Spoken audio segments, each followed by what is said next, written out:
प्रिय दर्शकों, नमस्कार। चल रहे कोविड महामारी के मद्देनजर आपसे अनुरोध किया जाता है कि कोविड उपयुक्त व्यवहार का पालन अवश्य करें, जैसे कि मास्क पहनना, नियमित रूप से हाथ धोना, उचित शारीरिक सामाजिक दूरी बनाए रखना और भीड़ भाड़ वाली जगहों से बचना। आइए सुनते हैं आज के मुख्य समाचार। सेल राउरकेला इस्पात संयंत्र द्वारा प्रेषित LMO के आपूर्ति उत्प्रेरक पुरस्कृत। सेल RSP द्वारा CSR की महिला सशक्तिकरण पहल के तहत कढ़ाई प्रशिक्षण गरिमा प्रारंभ। और आजादी का अमृत महोत्सव की कड़ी में आज के व्यक्तित्व हैं किशोरी चरण दास।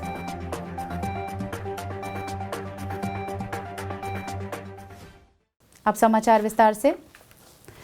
सेल राउरकेला इस्पात संयंत्र के ऑक्सीजन प्लांट में 15 दिसंबर 2021 को आयोजित एक समारोह में सबसे संकटपूर्ण समय में जब देश को कोविड-19 महामारी से प्रभावित लोगों के बहुमूल्य जीवन बचाने के लिए ऑक्सीजन की सख्त जरूरत थी, वैसे में तरल चिकित्सा ऑक्सीजन आपूर्ति उत्प्रेरक के रूप में कार्य करने वाले कर्मचारियों को पुरस्कृत किया गया।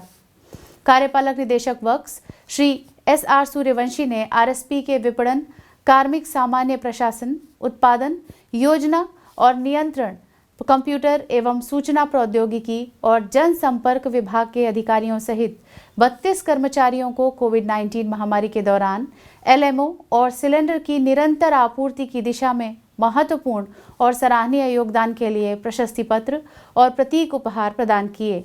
इस अवसर पर मुख्य महाप्रबंधक यूटिलिटीज एवं पर्यावरण श्री नरेश कुमार, महाप्रबंधक प्रभारी ऑक्सीजन प्लांट सुश्री आशा काथा और विभाग के अन्य वरिष्ठ अधिकारी और कर्मचारी उपस्थित थे। प्रारंभ में सुश्री काथा ने सभा का स्वागत किया और राष्ट्रीय संकट प्रबंधन प्रयास में RSP के योगदान के बारे में जानकारी दी। वरिष्ठ प्रबंधक ऑक्सीजन प्लांट श्री पीयूष कुमार दास ने औपचारिक धन्यवाद ज्ञापित किया, जबकि महाप्रबंधक oxygen plant Shri SS Saini ने समारोह का संचालन किया। उल्लेखनीय है कि RSP ने 30 अप्रैल 2021 को भारतीय रेलवे के ऑक्सीजन एक्सप्रेस के माध्यम से LMO के पहले रैक की आपूर्ति की थी। कर्मचारियों ने उत्पादन, प्रेषण, विपणन, मॉनिटरिंग और सरकार एवं अन्य संबंधित एजेंसियों के साथ समन्वय तक की पूरी प्रक्रिया में होने वाले प्रत्येक गतिविधियों की निगरानी के लिए 24 घंटे कार्य किया। अपने मजबूत ऑक्सीजन उत्पादन के बुनियादी ढांचे के साथ इस्पात संयंत्र ने अन्य सेल इकाइयों के साथ उपयुक्त संशोधनों को अपनाते हुए औद्योगिक ऑक्सीजन को 93.5% की शुद्धता के साथ मेडिकल ग्रेड ऑक्सीजन में परिवर्तित करने की जिम्मेदारी ली। RSP ने 9000 टन से अधिक LMO का परिवहन अप्रैल 2021 से जून 2021 के बीच में ही 136 रैकों को 371 ISO टैंकरों के माध्यम से कर डाला था। अपने महिला सशक्तिकरण प्रयासों में आगे की ओर कदम बढ़ाते हुए सेल राउरकेला इस्पात संयंत्र ने अपनी CSR पहल के तहत एक परियोजना गरिमा शुरू की है। 9 दिसंबर 2021 को पार्श्वांचल विकास संस्थान institute for peripheral development CSR कार्यालय सेक्टर 20 में आयोजित एक समारोह में मुख्य महाप्रबंधक नगर प्रशासन एवं CSR श्री AK नायक ने औद्योगिक क्षेत्र की विभिन्न झुग्गी बस्तियों की महिलाओं के लिए कढ़ाई प्रशिक्षण गरिमा का उद्घाटन किया। इस अवसर पर महाप्रबंधक प्रभारी CSR सुश्री मुनमुन मित्रा, उप महाप्रबंधक CSR श्री D प्रधान, वरिष्ठ प्रबंधक CSR श्री PK खिलार और विभाग के अन्य अधिकारी और कर्मचारी उपस्थित थे। कार्यक्रम में कुल 10 प्रशिक्षार्थी भाग ले रहे हैं। इस अवसर पर बोलते हुए श्री नायक ने महिला केंद्रित गतिविधियों के लिए CSR विभाग के प्रयासों की सराहना की और आयोपार्जन के क्षेत्र में कढ़ाई की गुंजाइश पर प्रकाश डाला।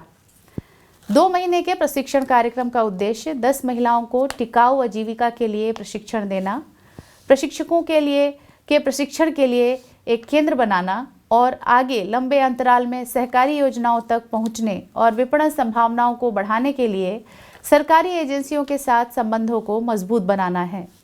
इसका उद्देश्य ORMAS और बुटीक जैसे स्थापित विपणक के साथ अधिक बाजार संबंधों और स्वीकार्यता के लिए क्राफ्ट मार्क प्रमाणीकरण प्राप्त करना है, जिससे प्रशिक्षार्थियों के समूह के लिए एक मजबूत मूल्यवर्धक श्रृंखला स्थापित की जा सके। प्रारंभ में महाप्रबंधक प्रभारी CSR सुश्री मुनमुन मित्रा ने सभा का स्वागत किया, जबकि उप महाप्रबंधक CSR श्री D प्रधान ने समारोह का संचालन किया। आज़ादी का अमृत महोत्सव समारोह के तहत सेल राउरकेला इस्पात संयंत्र ओडिशा के कुछ प्रसिद्ध और कुछ कम जाने माने प्रतिष्ठित हस्तियों पर समाचारों की एक कड़ी प्रस्तुत कर रहा है। आज के व्यक्तित्व हैं किशोरी चरण दास। 1 मार्च 1924 को कटक शहर के खतबीन शाही में जन्मे किशोरी चरण दास एक बहुमुखी प्रतिभा के धनी थे और ओडिया कथा साहित्य के एक जिला प्रतिभा थे। इस अनुदार समाज में जब अवसाद, संदेह समाज पर हावी हो जाता है, तब किशोरी चरण की कहानियों को पढ़कर उस दर्द से छुटकारा पाया जा सकता है। वह समाज की वर्तमान स्थिति का प्रयोग और विश्लेषण करने में कुशल थे। उन्हें 1969 में उनकी कहानी पुस्तक मनिहार के लिए ओडिया साहित्य अकादमी पुरस्कार, 1976 में ठाकुर घर के लिए केंद्र साहित्य अकादमी पुरस्कार और 1986 में भिन्न पाउश के लिए सरला पुरस्कार प्राप्त हुआ। 17 अगस्त 2004 को उनका स्वर्गवास हो गया। आज के हिंदी समाचारों में इतना ही। नमस्कार।